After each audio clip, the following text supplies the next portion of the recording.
trillion. All of this combined, of course, has a great impact on the mental health of women. And today, when we gather and talk about the gaps and inequalities that exist in our community, in our houses, and of course in our society and workplaces, what we are really talking about is how do we make 48% of women feel extremely stressed out due to their jobs, due to their houses, and impact their relationship, their life, their health. How do we help 76% of the women who feel that their workplaces are not giving them the support and fairness that they deserve? Um, well, before I go forward, I'd like to also introduce our panel and our esteemed guests who have given us this opportunity to discuss the coming up questions with them. I'll have Shide do that. Perfect. Thank you so much, Samira, for that brilliant start. Now, first of all, happy International Women's Day to everyone who's watching this and who's watching this live right now with us. We have such an amazing and tremendous panel of women with us today, and such an enriching discussion that's going to happen in the next 1 hour or so. So, first of all, to all the amazing women and ladies out there, a very happy International Women's Day. And remember, everyone, you're not just breaking the glass ceilings, but you are also breaking the sound barriers with your speed of the achievements that you have. We men are still trying to catch up at our own pace, of course. But with that saying, let us very well start this amazing roundtable. And I would introduce the panelists to you, starting with Nidhi ma'am. So, Nidhi ma'am is the founder of Rising Flame, working for leadership, rights of women, youth, and persons with disabilities in India. She has been working on disability rights and gender justice for the past 12 years. Last year, she was not only appointed on the steering committee, but also she led the Disability Equity Justice Working Group in the C20, that is the official civil society engagement group during our India's very own prestigious G20 presidency. In 2023, she was appointed by the state government of Goa as an ambassador to the Purple Fest, which is India's largest and first ever festival on disability and diversity. She's actively involved in various roles, including FICCI's Diversity Task Force and the National Human Rights Commission and the Ministry of Foreign Affairs of Netherlands. She has completed her term as the president of Association for Women's Rights in Development and as a global advisor to the executive director of UN Women. Nidhi is also India's first disabled female stand-up comedian, uses humor to challenge perception. Committed since losing her sight at 15, she fulfills her promise to extend opportunities for growth to other persons with disabilities through her venture Rising Flame. Moving ahead, we have with us Preeta ma'am. Preeta ma'am, you have all to tell you all. You all must have heard about the Wolf of Wall Street. Today, everyone, I present to you the lioness of the BFSI and the HR industry. She started as an introvert and started her professional career selling life insurance, but she soon transformed into a resilient sales professional, heading the business development in BFSI and HR. She's a zero PPT trainer, and her approach combines the science of selling with emotional intelligence. Endorsed by major banks, her sales training has transformed so many low performing staffs into high achievers in less than 3 months. Collaborating with CEOs, business heads, and entrepreneurs, she specializes in transforming struggling sales organizations by tackling their biggest challenges in sales and creating what we call sales superstars. She's an alum of IBS Hyderabad, and I welcome today on this panel Preeta Dubey ma'am. Thank you so much for being with us here today.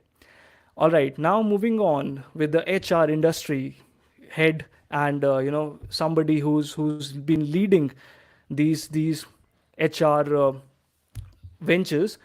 With over 2 decades of a rich HR expertise and experience, I welcome today on this panel Reema Bose-Suri ma'am.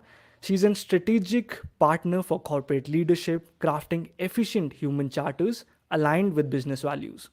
Whether upstream or downstream HR functions, she offers invaluable insights to large organizations, transforming the human capital. Her acute understanding of evolving employment paradigms drive innovative strategies, ensuring organizational survival and growth.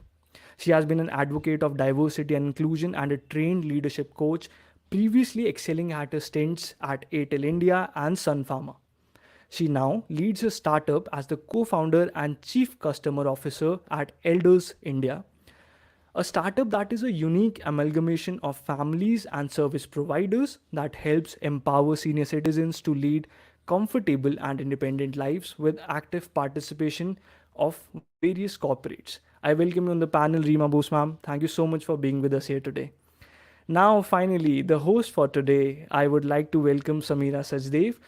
Samira Sajdev is an RCI licensed clinical psychologist and a mindfulness facilitator who has been certified by Brown University, a grief and a trauma specialist from the Institute of Loss at Portland, and an EAP specialist for mindfulness based stress reduction um, stress practices, and a certified CBT and a DBT practitioner. She has contributed to local artisans through eye care, providing them access to mental health help. She has worked closely with Gynecologists Association on hormonal health of women and impact of PCOS and PCOD. She's an author of intensive journal workbook called This One. And aptly, she's the one, everyone, the ringmaster and your host for today. Please help me welcome Samira Sajdev with shining smiles. Samira Sajdev, everyone. Thank you so much. Samira, handing over the stage to you. Please unmute. Good, you said that. I was all set to talk on mute. Okay, so thank you again, ladies.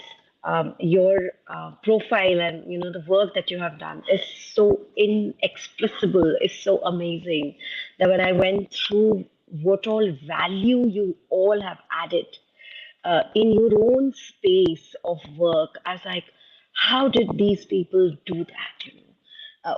How do you get and where do you get this amazing strength from when things we say are not easy for women?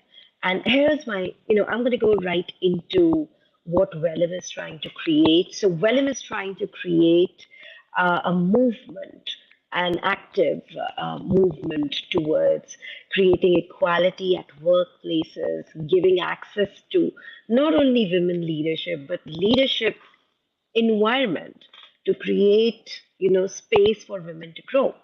And while we do that, this is like a small little uh, part of it. And I always wonder that when something like a Women's Day happens or a Cancer Day happens, we all collect, right?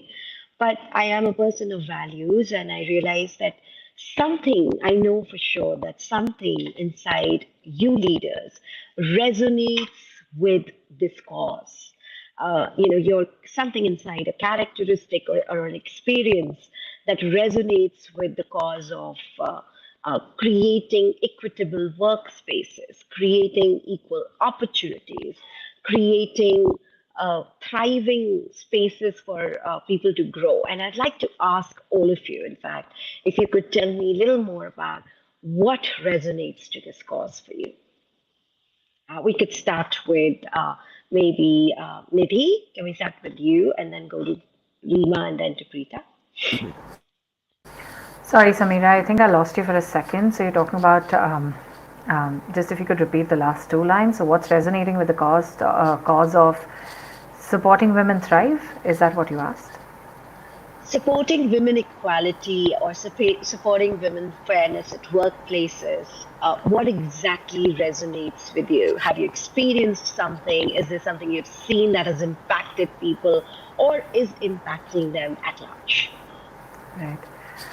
First of all, thank you so much for hosting this space and for having this conversation, for inviting us. It's really interesting to think about International Women's Day. To start with a basic question. When we're talking about women equality, who are we looking at and considering as women first, is my question. When I say woman, what's the image that comes in our mind? And this is really linked to even before thinking about women equality at workplaces or outside. When we think of a woman, we're somehow in the spaces where we're talking about women's rights, we're thinking about a woman who's strong, a woman who's had some access to opportunities. We're thinking about a woman who has that zeal, who's independent. We're thinking about, we have a caricature of this woman. Are we thinking about women who live at diversities? Are we thinking about women who are maybe who need caregiving support to function independently? It's very interesting because when we think about equality, somehow many groups of women are left behind.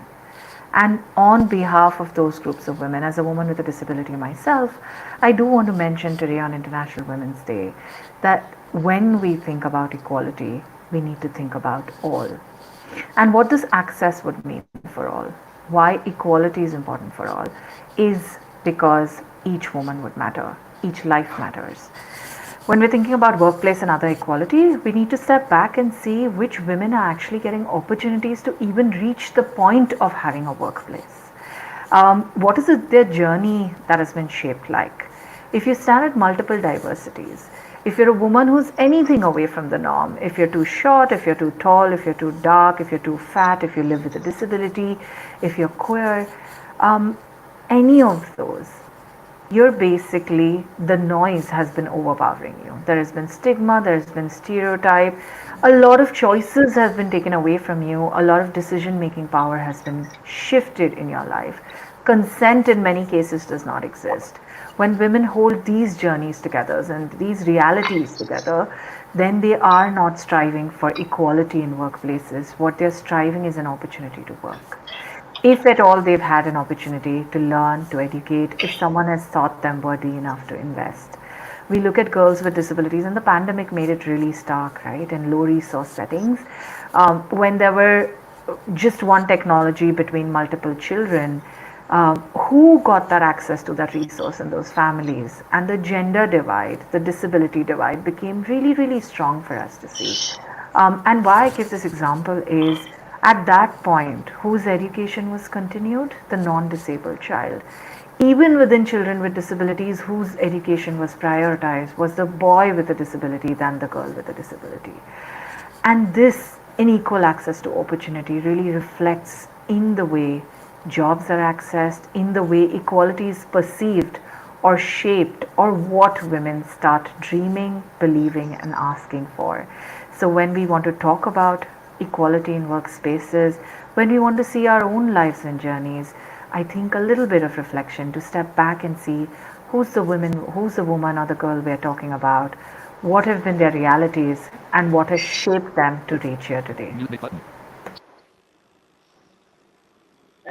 That's so brilliantly said, Nidhi. And my next question was actually pertaining to the diversity, but great that you already sort of covered it up. Thank you so much for explaining it so beautifully. And you're so right. When I was doing this research, and it said that due to pandemic alone, around 18% of women in the world have become deprived of education forever. They will possibly never go back and study. Uh, and this is like the underbelly of the world. We're not talking about, of course, the belly of the world here. But you're so right when you say that, Nidhi, that it's important when you're talking about fairness to have an inclusive approach on fairness. So thank you so much for mentioning that. Rima, we could go to you. Please go Yeah. ahead. Thanks, Nidhi. Actually, I quite resonate with you because, in my mind, opportunity accessibility is a key word of phrase which I really, really stand by. I think, if I look at my own personal journey and the reason why I like to talk about this is that, I grew up in a family of three daughters, and I'm one of those fortunate ones who's really got those opportunities. My parents never let us feel that they had a son missing and they were bringing up three daughters. I think I got every possible opportunity a girl can. And as I grew up, I went through various phases of life, and then I got the right opportunities to work in an organization. um, the reason I feel very passionate, and I feel that there needs to be something which we need to do, and I want to talk about is that I feel very strongly that when one woman rises, she also inspires other women. And my own journey of, I have a strong corporate background. So when I worked for 20 years under the mentorship of many, many inspiring leaders, my growth and my visibility or the opportunities that came to me were aligned with my skills. And what I really have learned through this journey is that if I want to attain a position, then I need to ensure that I upskill myself or I reskill myself to be able to get there. So I believe that you're very right when you say that every woman does not get that opportunity. And I think us women leaders coming here together should be a voice for those women who are not getting those opportunities. Even in corporates, no, sometimes since I've worked in HR for so long, I know that sometimes it becomes a tick mark activity to say we need to have this much percentage of women and hence just go and hire. But that's not been my mantra. I have ensured that we have never shortchanged on the skill sets required for a role. I have made sure that equal opportunity is given to a woman and a man to be interviewed for that role. But yes, what can we do together to ensure that those who are not that fortunate or privileged, that they can be brought forward? I think this is what these kind of panel discussions should focus on. And I hope that some of the conversations we have today will help those who are not getting what they deserve. All right. Thank you so much, Rima. So I think what you're just saying is that the value that resonates you, like it resonates for Nidhi, is inclusivity, and for you, it's inclusivity and possibly functional understanding of how to ensure that equal opportunity is given. Which, of course, for a HR leader or for anyone who's handling it, needs a lot of alignment as well. Right? Like, are you aligned internally to understand that both the genders could do the same thing, and also somebody who's deprived could do this, could produce what you exactly want them to produce. And I think that needs a lot of alignment and courage. So thank you so much, Rima. Rita, what's your value that resonates and brings you here today? See, so first of all, there is a lag, there's an internet problem. So I probably, you will suddenly see me frozen for 6 to 7 seconds. Don't go away. I'll be back in 6 to 7 seconds. Okay. It's so sweet of you. Don't change the topic and don't move away from me. Now, the second thing is when I was planning, when you asked the question at the first time, my mind was going in a different direction altogether. And I am talking about a very rare breed that I am part of, which is women in sales. It anyway has very little representation. Very few women want to be part of it. Very few organizations want women to be part of it. So I was anyway talking. And then I heard Nidhi and I realized then imagine now those ladies with disabilities, what about them in sales? It's like an absolute no. I mean, I don't even remember having worked in so many organizations that we have had people with disabilities working in sales. I'm not even talking about women. And now that's obviously a separate, probably activism that we'll need to get on later. But I think the theme or the value that I have resonated all through my career being a woman in sales is that we have a choice, give us the choice and don't make a decision on our behalf. I think that is something which I have always felt in sales when people have patronized and people have, or seniors or other colleagues have patronized and say, oh, don't send her to this location, or don't let her go there, or do not hire her for this role, do not hire for her for a retail role, or do not hire her for a role, or do not hire women for a role where you have to go to a retailer or distributor, or you probably will have to deal with the truckers and those kind of people, but hire them for corporate roles where you are dealing with more educated kind of people. This concern for women, um, that you are otherwise thinking, and it's a very harmless concern that I am saying, or I am making this decision because I care about women. Um, it kind of, in this process, you're kind of forgetting that we as a women have a choice, And we can decide that whether I want to go to a retailer distributor or I want to go to a corporate. Am I allowed? What do I feel? So I think in sales, the most important thing that would help is when the sales team, sales function, sales managers, and the women in sales realize that there is a choice. You need to make a choice, and the choice has to be given. Hmm. So having an autonomous choice is a value to create, let's say, the first pillar of bringing everybody on the stage to, let's say, apply for equality or fairness. So those are some beautiful aspects that you have brought in. Thank you very much, Preeta and Nidhi and Reema for that. Um, I do not have a follow-up question for you, Reema and Preeta, but I do have one for Nidhi ji.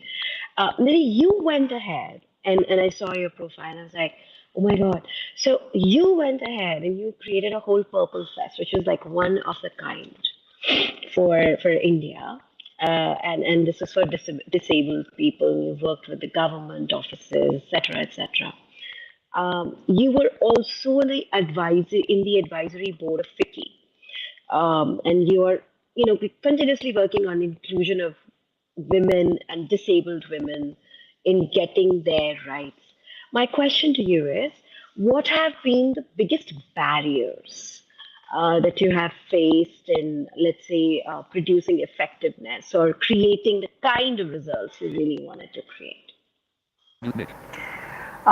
So just a small or a big correction that I did not start the Purple Fest. I was invited to be an ambassador in the first one, and then Rising Flame, the organization that I founded, has been one of the key partners with the Purple Fest, which is by the government of Goa and the office of the state commissioner there. But coming back to the main question that you've asked, what have been the barriers? And I'd really like to build on what Preeta said, right?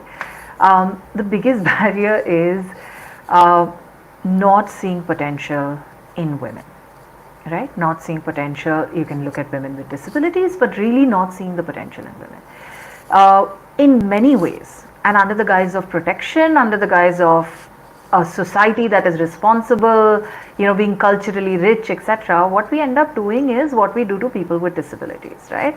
And standing at that intersection of being a woman and disabled, I can tell you that the biggest barrier is of infantilizing, because when you take away the choice, when you think that you can decide better for the woman, when you think that you can decide better for the disabled or non-disabled woman, you're basically saying that you are not adult enough to make your own choices, right? And that stands as a barrier in choosing your own careers. That stands as a barrier in you going ahead and becoming a leader, right? So the couple of barriers that I'd like to mention, one is definitely, and within the social mindsets, this mindset of infantilizing, of protection, of control is really, really high. But also, the second piece around having an imagery of what a leader should look like, right? The minute we say, and I said, think about when we say woman, who do we think about? And all the women here and otherwise who have been women leaders in their own fields will say, the minute you ask someone to draw a leader, they'll draw a man who's wearing a suit, sitting behind a very plush desk. And so we're talking about gender, class, language, everything is covered in that single image. And I think that image becomes the biggest barrier in us progressing, right? It's very interesting, because apart from even the 13 years of work ex that I have within the development sector, before when I was a journalist, but even after, in my capacity of stand-up comedian, when I do private shows, etc., the biggest question is, how will they do it, right?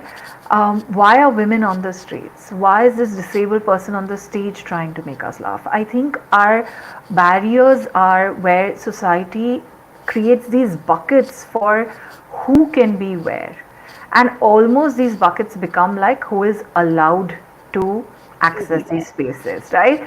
And just with like a last 2 3 sentences, when Preeta mentioned sales, or when Reema mentioned being a daughter and having equal opportunities, these are still rare stories, right?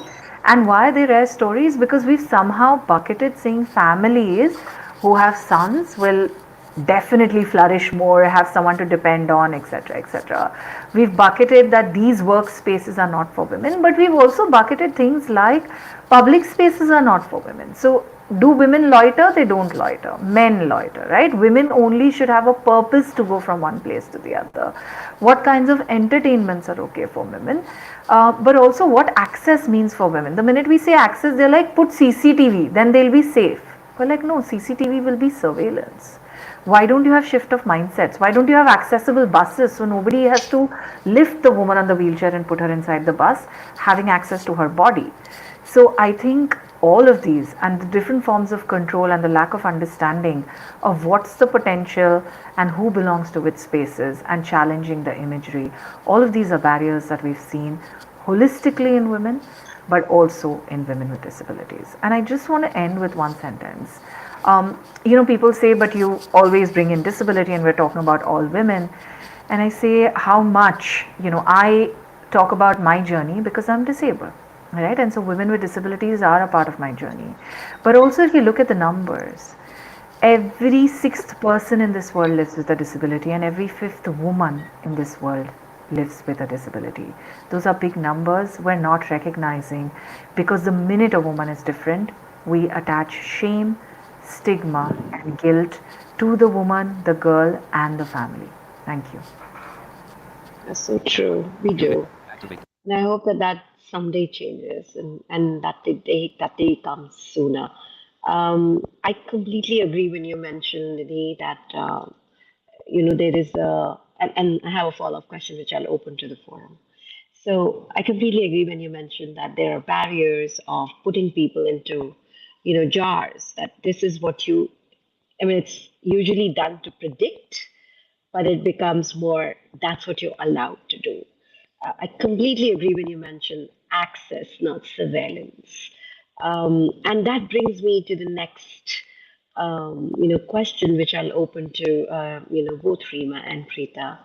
What are the what has been your most, let's say, difficult experience when it came to safety, only because you were a woman? And how did you deal with it? And are you satisfied with how you dealt with it? I mean, do you think that would help it not to be repeated? Because women's safety at workplace is another big disparity that happens when it comes to the genders. I mean, a man doesn't have to fear being touched or groped or looked at or commented on what he's wearing, how he's talking, what he's doing, but a woman is. And that does impact this constant thought of what will others say, do to me, bothers your productivity and how you look at yourself in front of men. So yeah, something from that side. Who would like to start? I think Preeta ji is quite ready. All right, go for it, Preeta ji. 6 seconds, we remember the rule. Well, I'll begin. Am I Yes, audible? ma'am. You are, but there is a little 6 second thing. Okay, it's longer. That's the lag. Um, Mm, am I audible? Can I, yes, ma'am. shall I continue? Mm-hmm. All right, okay. So, see, having been a salesperson, safety has always been one of the issues, and it's natural because we are going to a lot of areas which are otherwise unsafe areas, and when we're talking about safety, for being a woman, there are a lot of safety concerns. It's not only when somebody has groped you um, or Even looked at you like. yeah, it is the safety is also when somebody is looking at you in a very different way, or the safety issue is also when somebody is judging you for being a woman in sales, and it has come from the client side. From the client side, we kind of face it a lot as a woman when you're going and meeting up with the client. During my time, the clients were not, they were too, not so many women are seen in sales also. Mm-hmm. Mm-hmm.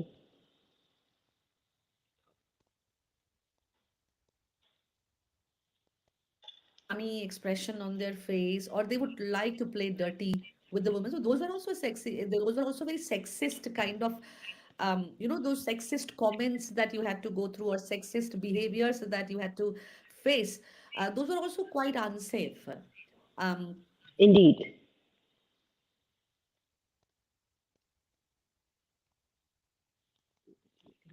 always use the word choice because that is what I had chosen to do. I had chosen to be in sales. So when you choose to be in sales, you should know that these kind of things are going to happen. And you have to be one mentally very strong to handle all these things. Second, you should know the process, policies, the safety things that the organization provides for you. Be prepared to handle such kind of situations. So during one of the calls, when a client had told me that why don't I come to his place during Holi, because his family is not there and he would like to play Holi with me. So that also is something which is a very, you don't feel very safe when a very senior profile or CXO level person that you are prospecting tells you that why don't you come home because he would like to play Holi with me, and that CXO profile happens to be one of the premium customers of the organization that I am representing. Okay, so there is always this chance that you if you lose this person, or um, if you disappoint this person, you lose huge business. Account. But I must say that organizations, they do have those boundaries. That it's not that just because I want revenue means I'm going to tolerate everything. So when they hire women, they do set up those boundaries, and I'm very thankful that when I came back and I told my manager that this is what this man had proposed, my manager was very swift to remove him from the relationship. He said, "We are not going to serve you anymore." It was very swift Mhm. decision that was taken. So I think those support also, if a woman receives, Mhm. it kind of brings in that courage in women to be able Correct. to. A support system that makes you feel that you're Yeah. valued and that you are above, your safety is above. Yeah, Even that, if it wasn't the case, if it was a man handling this account, but the yeah, fact is that we are looking at what is not working on the other yeah. side for a change. True. So, True. If the structure. organization at that point of time would decide that no, for me, the revenue, the client, and the money that is coming in from that client is more important. So let's do one thing. Let us not put Pratha in the relationship of this man. Let us put a man in the relationship, in managing the relationship. That was also an option with the organization, that they could have replaced me with a man managing that relationship, but it was the ethics of the organization that played, and they decided we don't want this type of a client as a client to be served by our organization. That takes a lot of courage, and that gives a lot of confidence to a woman that I am working in a place and I am working with people who are going to stand by my side if I face any kind of safety issues. This is so well said. I mean, it's so important for us to have structured support systems as one of the things that sort of keeps us safe. And thank you so much for adding that, Rita. Thank you for being vulnerable and disclosing. Rima, it'll be great if you could also tell us as an HR leader, because you hold that space for not only yourself but a lot of others. So how did you manage that? So I think one that I was fortunate to work in organizations where not only physical safety, even psychological safety was of grave importance. I think the whole issue about policies and processes is one part of it, but it's actually about building that kind of culture and mindset within the organization. It's very important that your top leaders walk the talk. They show by their own actions in what they really believe in when it comes to safety, women's safety in specific. But I would like to just expand it to say that men today also need to feel safe. See, I have seen both aspects of it. One, I agree that no, we have to do a lot of work in the space of women's safety because of various reasons that exist, and those don't go away. But I just want to look at the other side also, because I've seen cases where women are also misusing some of these advantages that or privileges that they are being given to them. There have been cases of, we all have heard about the Me Too campaigns. And I have seen examples of women misusing that just because the boss did not favor her for a promotion or for a rating. At the same time, I think organization wide, there has to be this entire aspect of sensitization, building that right empathy in the minds of each and every individual who's working to understand why safety is important. Obviously, there are measures, there are policies, there are actions which are taken. As a HR leader, no, I have been involved in such kind of cases where immediate action is required. So, if a woman comes with a complaint, one thing is for sure that organizations need to take immediate action, not only because there is a posh in place, but because you want every individual in that organization to feel safe while working there. But I look at it as a more holistic picture, saying if we build a culture or a mindset where every individual will feel safe, a woman employee will definitely feel safe because she is surrounded by people who understand what physical and psychological safety really means. So let's look at it, and as an organization leader or as a HR leader, make sure that the sensitization is not limited to the month of March, which is the month of diversity and inclusivity. It has to be a part of your culture. It has to be a part of the values that you drive within your organization and workplace. This is so true. Most of the times when you're talking to the organizations, they're doing something for the women on Women's Day. But something for the woman cannot be done for only on a Woman's Day. Just like, and so true. Again, I mean, if I feel safe, I can provide you safety. Or I could give out safety, is what I believe, right? So if I feel unsafe as a man, it's difficult for me to bring out safety for someone else. So that's true too. That everybody needs to feel safe, and unfortunately, yes, there could be instances where people and women do take advantages of, let's say, the vulnerability that exists for them in organizations. I agree. Well, I'll move to the next question, and after that, we'll do the Q and A. And this is like my, the closing question. My question really is, it's like a two-pronged question. Okay, to open to all three of you. One is, of course, such a wide gap of number one, including every woman in creating equality. Then going towards, creating that space in every corporate, in every community, and actually every house to begin with, needs top bottom policy making influence. So what are the policies, or act, certain aspects, like I was going through some research and I saw ally, to work on allyship is one of those things where women can feel really safe, where you teach a man how to look at a woman as an ally, to help her at work. So, what could be these policy changes that can really influence women? Because it's all right to just talk about it, but I think it's really important to know what our policymakers can do. What can we influence at that level to create the change that we are looking at? So we could start with maybe Nidhi. I think I'll start with you again. Or yeah, Hi, can you hear me now? yes, sir. Okay, brilliant. Thank you for these questions, and I'm, really listening to all the panelists. It's been so wonderful. I think what's most important is who are making these policies, right? If you want policymakers to bring the change, the women should be at the table.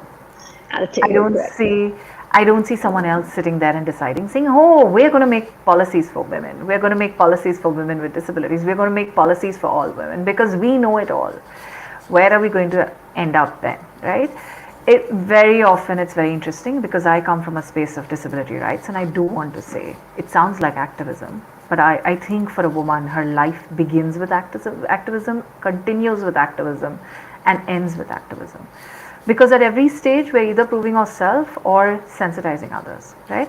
And In disability rights, we always say nothing about us without us. And that's true for every community. That should be true for every community. So when we're talking about policies, we need to first, when we want a top down, who should be at the top is the woman deciding for herself, right? There are groups, committees, advisory capacities, but women leadership should be deciding. If you're talking about organizations, right? I'm giving you an example of a small organization. So we at Rising Flame are a small organization. I'm the founder and executive director. We are 7 years old. We're a non-profit. With all of those, we are an organization that's community led. So led by women at the margins, led by gender marginalized persons. Majority of the staff, the team, the advisors are people, are women or gender marginalized persons living with disabilities. So really walking the talk in terms of leadership, really walking the talk in terms of who decides the policies, but also bringing this commitment. And I think it's really time that we bring this commitment. Very often the groups who are at the margins, be it the women, be it people with disabilities, what we're often doing is anything to change is their responsibility.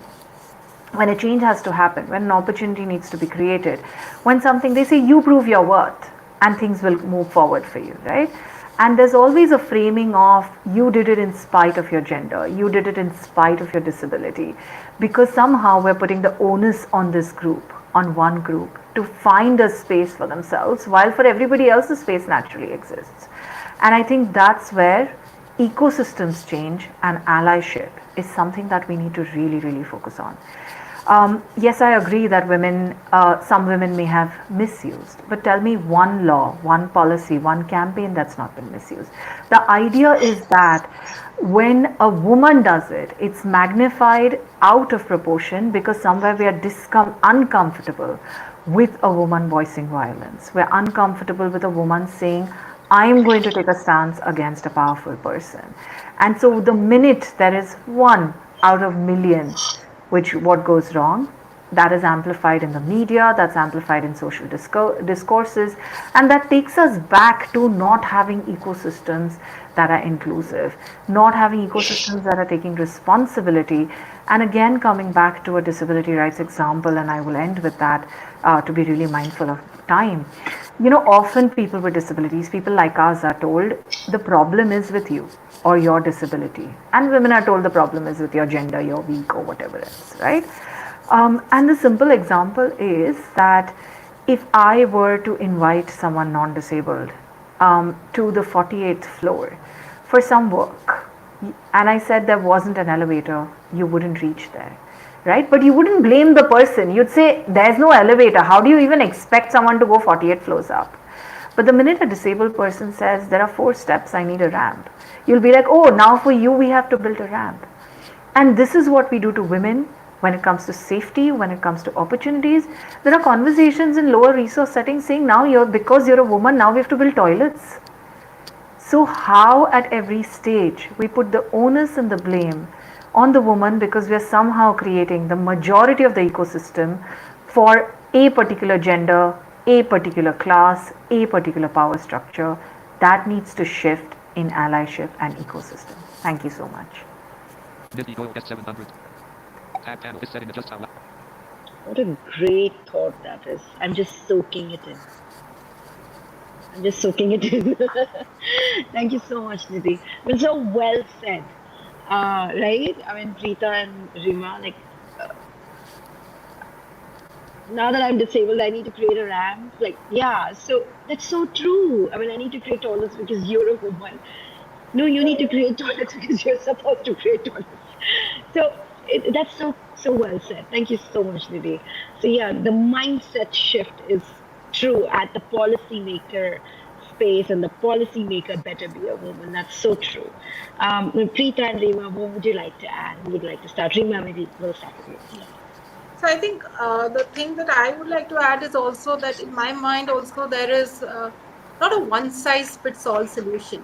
So when you're making a policy, you have to also be cognizant about who are you making the policy for.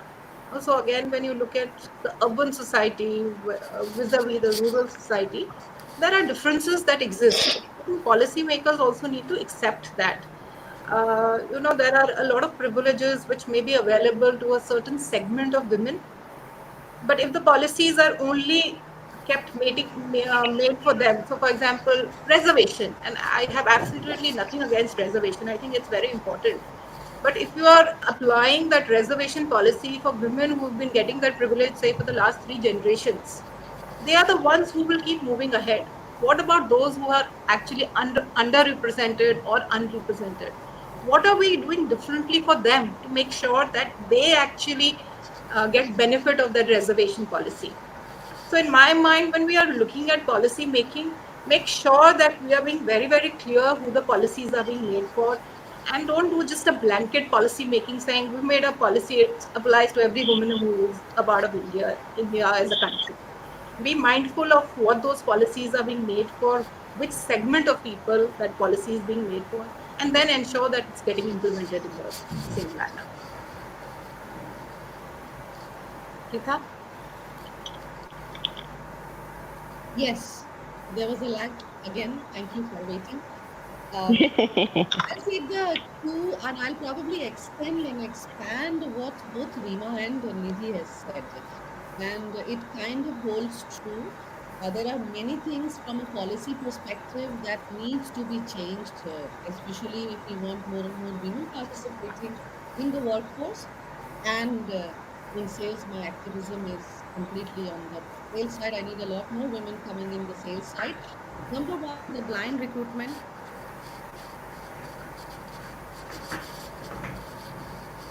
I'll pause. I think I paused in a minute. So number one is a blind recruitment.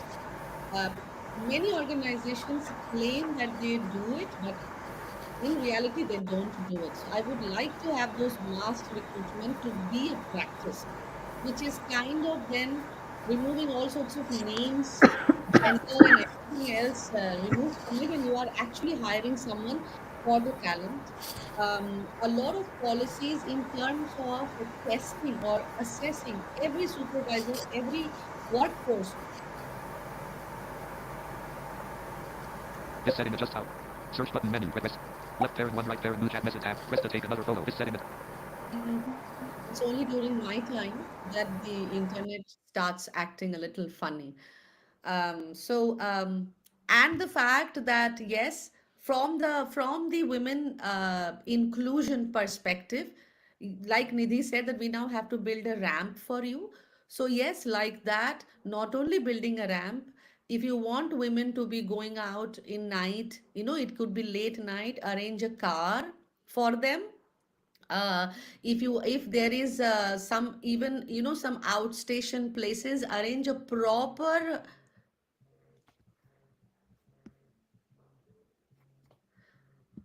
a proper stay, arranging a proper stay for them.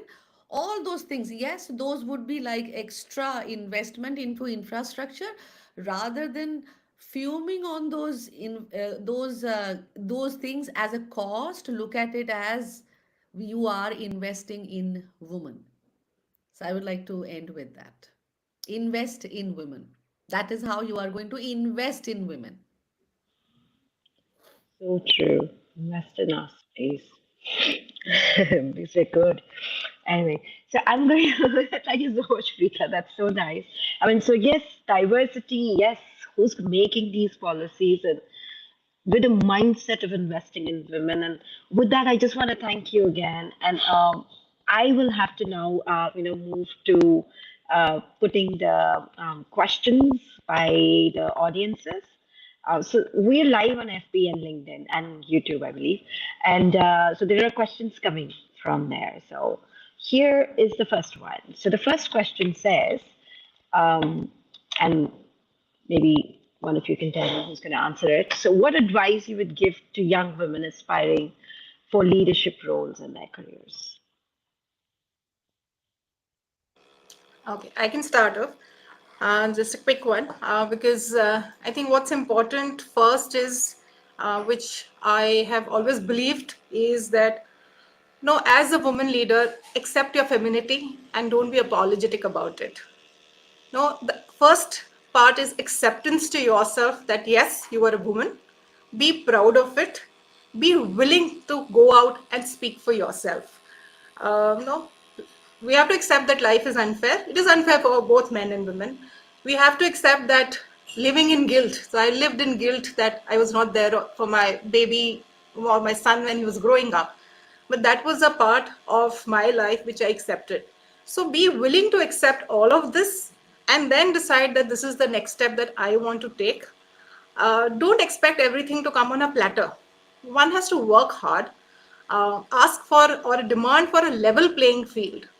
Show your commitment, work hard towards it, and there is nothing that will stop you from reaching where you want. Now, if others would like to add to it. We had more questions. Trust me, Rima. So thank you so much, Rima. This is well answered. I think it makes sense there. All right, there you go. The next is, can you share a leadership principle or philosophy that guides your decision making? So who wants to go for it? Because decision making is one of the most vulnerable Gen Z. So I see where it's coming from. They're confused about everything, even on whether they should eat carbs or not. What is the question? What is the The question? question is, can you share? It's there in the chat also. Can you share a leadership principle or philosophy that guides your decision making? Okay. So I think for me, I am driven by one aspect, and which is um, if you are wrong, admit it. So I think for me, it is the most important philosophy that drives me. I cannot be right all the time in my decision making. It is not possible because a lot of things go into deciding certain things. At times, you may not have all the data, all the information available for you that can help you take the right decision. So even if I am democratic in my decision making process, even if I am if suppose that there are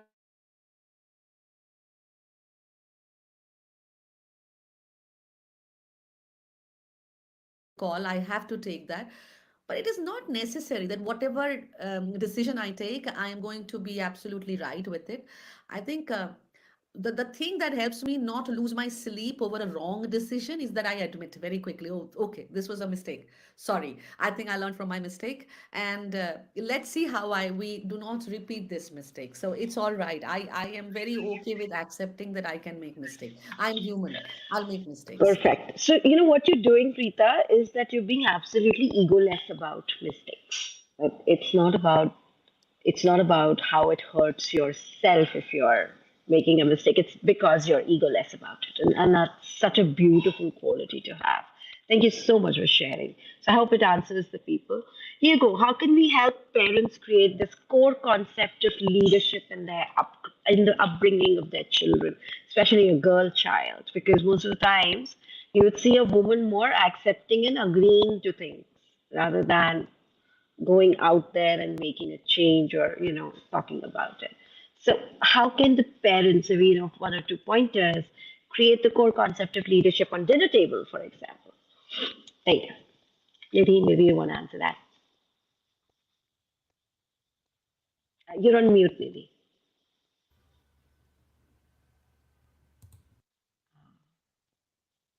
Maybe you're on mute. Press space. Unmute. Micro. Search button. Tab. And now This you're setting. on mute. Press to take another photo. This setting adjusts how. Are you You're able to hear unmuted. me? Yes, now. Yes. Okay, brilliant. I think the back end is helping me. Thank you so much. I think it's parents, families, and the early ecosystem is absolutely critical. One, that you need to shift your own internalized understanding around gender and ability, right? And ability, I don't mean in context of disability, ability of all children, ability of your siblings, ability of whoever you're supporting, right? So shifting that understanding on ability. Second is investing in girls, investing in girls and creating the space where they can make their choices and take their own decisions. I think some of this, the problem with families, with caregivers, with ecosystems, is that they want to take charge. Even if it's out of the goodness of their heart, of protection, of whatever else, it harms on two levels, is that the decision making, the choice, some of those concepts don't come in. But also, when you become a leader, and I'm just referring to the previous question, one of the principles that I work on is that you trust your instinct, you trust your knowledge, you trust your decisions, and then take responsibility for it, right? So, like someone said, if it goes wrong, it's your responsibility. If it goes right, it's your responsibility. It's And your so when you invest in the woman and provide that space for them to make their choices, take their own decisions, and then live with it, it really helps them become responsible and effective leaders going forward. Of course, starts with shifting your own mindset and investing, the two critical pillars, which my family went on to do for me. It is so true. I agree. I mean, investing in girls. I mean, how much that is possibly the third pillar that Vellum would be working on. How we can put that as our advocacy. So that's really beautiful here. Of course, we have more questions coming in, but there's also a time limit that we are on. So I'm going to stop the questions, guys. Maybe we can come out with those questions. We can send it to the speakers here and possibly figure out if we can get some kind of answer for you. But meanwhile, I do hear a lot of background noise. I don't know why. I'm going to hand over to Hriday, who wants to, of course, talk about Vellum a little bit and close the session there. Yeah, go for it, Hriday. You don't need Perfect. to. Thank you so much, Samira, and all the panelists who are present here.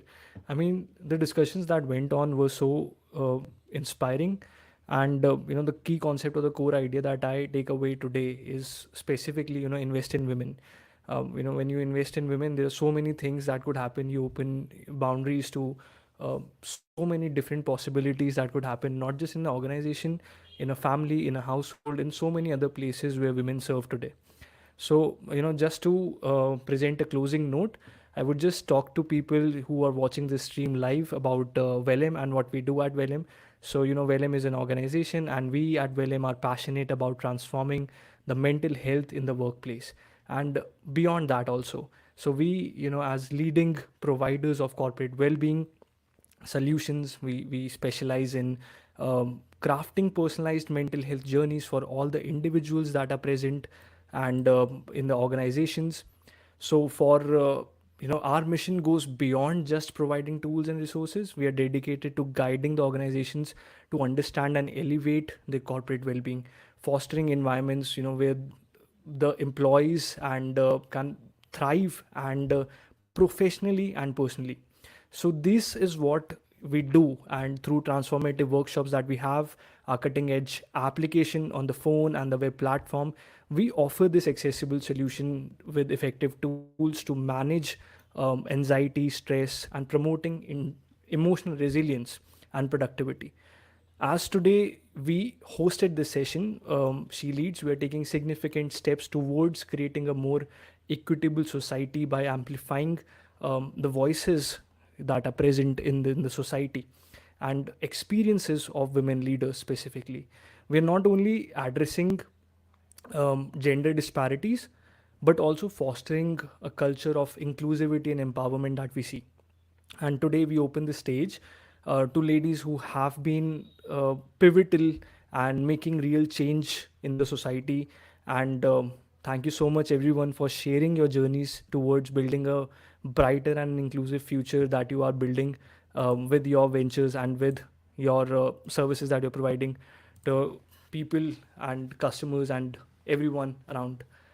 Thank you so much for being. I would like to just, with this, hand over the stage to Samira for her closing statement. And thank you so much, everyone, for being with us here today. Although I would want a world that has space for everyone and with equality, I feel that there's certain aspects of this world that have been really left behind. One of them today we figured out with so many other, aspects and numbers and parameters is women. And it's true because most of the times their voice is not heard, their desires are not seen, and their work is not put at the right place. So I just hope that this is a small beginning to a big movement for at least Wellham, and that we're able to sort of, move towards creating uh, major tools that can help people to really apply what we all believe in. Because I believe that people do believe in creating better workspaces, better houses, better communities for everyone. With that, I'd like to just thank all the panelists, Nidhi, Preeta, Rima, for your beautiful journeys that you shared, your disclosures, and also what you really believe in, and you're adding value as, in the community. I'd like to also apologize, Nidhi. I mixed up your work for Purple Fest. That was not my intention, so I'll work towards it, right? I humbly apologize. Well, that said, I'd like to again just thank you for your time, and we'll send you the link for this recording. You can have a look at it and see how it has come out. And then we'd love to also have a coffee table meeting with each one of you with what